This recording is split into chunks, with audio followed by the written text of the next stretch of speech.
کیا قرآن ارتھ کو فلیٹ بتاتا ہے جیسا کہ قرآن میں بہت جگہ ہے کہ اللہ پاک نے زمین کو بچھا دیا؟ کیا سورہ نازعات کی آیت 30 سے ہمیں یہ پتہ چلتا ہے کہ ارتھ اوول ہے؟ کیا قرآن دونوں شیپ بتاتا ہے یا دونوں میں سے کوئی بھی نہیں؟ کیوں اسلامک اسکالرز کا الگ سوچ تھا ارتھ کے شیپ سے متعلق؟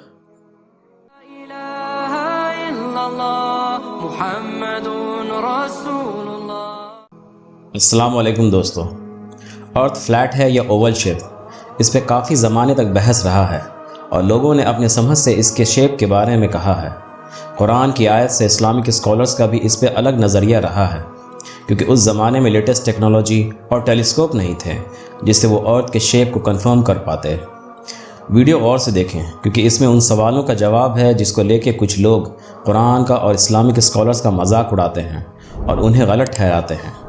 چینل پہ اگر نیو ہے تو اسے سبسکرائب کر دیں۔ پہلے ہم دیکھتے ہیں کہ کیا واقعی میں قرآن ارتھ کو فلیٹ بتاتا ہے۔ آج کل یہ بات بہت عام ہو رہی ہے کہ قرآن میں یہ لکھا ہے کہ ارتھ فلیٹ ہے، اور ایک جھوٹ پھیلایا جا رہا ہے کہ قرآن کنٹراڈکٹ سائنس۔ نیٹ پہ کئی ایسے آرٹیکل ہیں۔ یہ مسئلہ قرآن کو ٹھیک سے انالائز نہیں کرنے سے ہے۔ ان سوالوں کے جواب کے لیے پہلے ہمیں یہ سمجھنا ہوگا کہ قرآن میں ارتھ یعنی پرتھوی کے لیے کون لفظ ہے اور جس زمین یا بھومی پہ ہم چلتے ہیں اس کے لیے کون سا لفظ ہے۔ تو ہم دیکھتے ہیں کہ دونوں کے لیے ہی قرآن نے الارض کا لفظ استعمال کیا ہے۔ جن دو ورڈز کا پروننسیشن اور اسپیلنگ ایک ہوتا ہے اسے ہومونیمز کہتے ہیں، اور وہ انگلش، اردو، ہندی لگ بھگ زبان میں پائے جاتے ہیں۔ فار ایگزامپل انگلش میں ورڈ لائی جس کا ایک مطلب ہوتا ہے جھوٹ بولنا اور ایک مطلب ہاریزونٹلی لیٹنا۔ یہاں لفظ لائی کا پروننسیشن اور اسپیلنگ دونوں ایک ہیں، لیکن سینٹینس کے کانٹیکسٹ سے ان کا میننگ سمجھا جاتا ہے۔ اب ہمیں یہ کانٹیکسٹ سے سمجھنا ہوگا کہ کس جگہ الارض یعنی زمین کو کہاں پر ارتھ کے لیے یوز کیا جا رہا ہے اور کہاں پر لینڈ یا گراؤنڈ کے لیے۔ اس کا ایک بہترین ایگزامپل سورہ بقرہ کی 164 آیت ہے، جس میں الارض کا 3 مرتبہ استعمال ہوا ہے۔ 2 کا مطلب ارتھ نکلتا ہے اور 1 کا مطلب لینڈ یعنی زمین۔ یہ ہمیں اس سورہ کے اس لفظ کے آگے اور پیچھے کے آیت کو دیکھ کے اس کے کنٹیکسٹ کو سمجھنا پڑتا ہے کہ یہاں پہ وہ لفظ کس لیے استعمال کیا گیا ہے۔ اب ہم دیکھتے ہیں کہ قرآن میں کس آیت میں اللہ پاک نے زمین کو پلین یعنی فلیٹ کے شکل میں ڈائریکٹ یوز کیا ہے۔ انڈائریکٹ یوز کو ہم نہیں لے رہے ہیں کیونکہ اس کے بہت مطلب ہو سکتے ہیں۔ ہم قرآن میں ان آیت میں دیکھتے ہیں کہ اللہ پاک نے زمین کو کبھی بیڈ، کارپیٹ، اسپریڈ آؤٹ یا ایکسٹینڈڈ مطلب چادر پھیلا دیا، بچھا دیا سے استعمال کیا ہے۔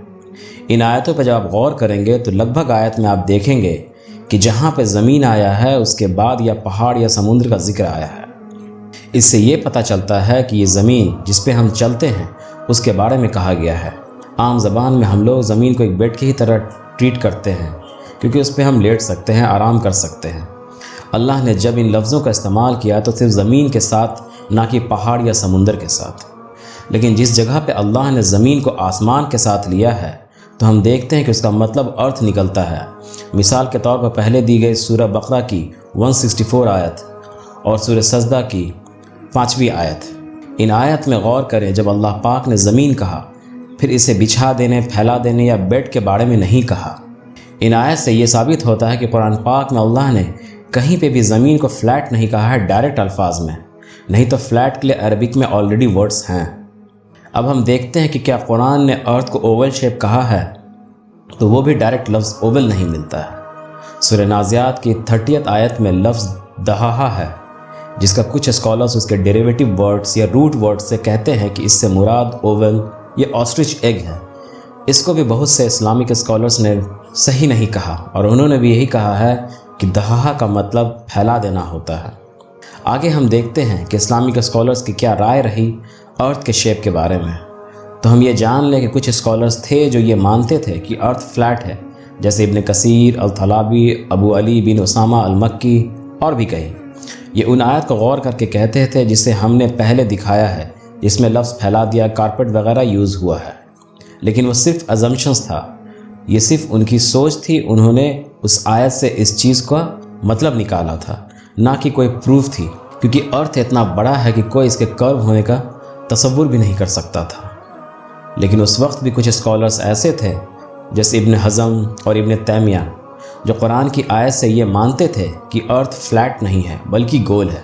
وہ قرآن کے سورہ زمر کی آیت 5 کو لیتے ہیں، جس میں اللہ پاک نے فرمایا ہے، اس نے سارے آسمان اور زمین برحق پیدا کیے ہیں، وہ رات کو دن پر لپیٹ دیتا ہے اور دن کو رات پر لپیٹ دیتا ہے۔ اس آیت میں لفظ یکور استعمال ہوا ہے، جس کا مطلب باندھنا ہوتا ہے، جیسے کہ ہم ٹربن کو باندھتے ہیں۔ اس سے وہ یہ مراد لیتے تھے کہ ارتھ گول ہے، کیونکہ اگر آپ ایک چیز کو دوسرے چیز کے گرد لپیٹتے ہیں اور جس چیز کو اس کے گرد لپیٹا جاتا ہے وہ زمین ہے، تو زمین گول ہونی چاہیے۔ یہ اسکالرز کا ڈیفرنٹ اوپینین ان کے اپنے ایزمپشن سے تھا، جیسا ہم آج بھی دیکھتے ہیں کہ ایک تھیوری دوسرے کو غلط ثابت کرتی ہے، ایون ان سائنس، لیکن اسکالر کے ویوز کو اللہ کے ویو سے ملا دینا یہ کہاں تک درست ہے؟ جیسا میں نے ریسرچ کیا اور جن آیت کو کوٹ کیا ہے، اس سے ہم یہ دیکھتے ہیں کہ اللہ پاک نے ارتھ کو اوول یا راؤنڈ یا فلیٹ ڈائریکٹ سینس نہیں کہا ہے، باقی اللہ بہتر جانتا ہے۔ قرآن کو اللہ پاک نے نازل کیا ہے انسان کی ہدایت کے لیے، نہ کہ سائنس پڑھانے کے لیے، لیکن جس جگہ پہ قرآن میں سائنس آتا ہے تو قرآن کی بات سچ ثابت ہوتی ہے۔ مثال کے طور پہ سورج کا گھومنا، جس سے ایک وقت تک یہی سمجھا جاتا تھا کہ ارتھ سورج کے اراؤنڈ گھوم رہا ہے اور وہ رکی ہوئی ہے۔ اس پہ ہم نے پورا ویڈیو بنایا ہے، جسے آپ اوپر کے آئی بٹن سے جا کے دیکھ سکتے ہیں کہ کس طرح ایٹ دا اینڈ قرآن صحیح تھا، کہ یہ قرآن اللہ کی ہدایت ہے، جس کو وہ چاہتا ہے اس کے ذریعے سے ہدایت کرتا ہے۔ جو لوگ اس سے ہدایت چاہتے ہیں اللہ انہیں ہدایت دے دیتا ہے، لیکن جن کا مقصد اس میں کمی نکالنا ہے تو وہ ایسا کرنے میں بھی ناکام رہتے ہیں اور بعض دفعہ ہدایت سے بھی محروم رہ جاتے ہیں۔ ویڈیو انفارمیٹیو لگا ہو تو اسے لائک اور شیئر ضرور کریں۔ اللہ ہمیں قرآن کو پڑھنے، سمجھنے اور اس پہ عمل کی توفیق عطا فرمائے۔ آمین۔ اللہ حافظ۔